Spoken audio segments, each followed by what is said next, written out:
30 minute এদিনৰ কিমান শতাংশ তো এইটো আমি কেনেকৈ ওলাব পাৰোঁ 30 মিনিট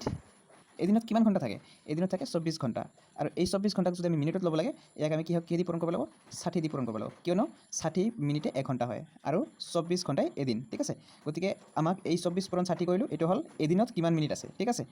তো এই এদিনত কিমান মিনিট আছে এইটো তলত আৰু ওপৰত হ'ল আমাক কিমান মিনিটৰ এদিনৰ কিমান শতাংশ ওলাব লাগে ঠিক আছে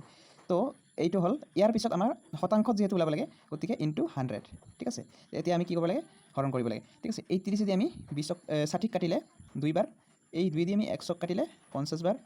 50ক আমি 2 দি কাটিলে 25 বাৰ 24ক আমি 2 দি কাটিলে 12 বাৰ এতিয়া এইখিনি হ'ল 25/12 এতিয়া আমি যদি 25ক 12 দি ডিভাইড কৰিলে কি হ'ব 12 2 গুণ 24 1 থাকিল 0.0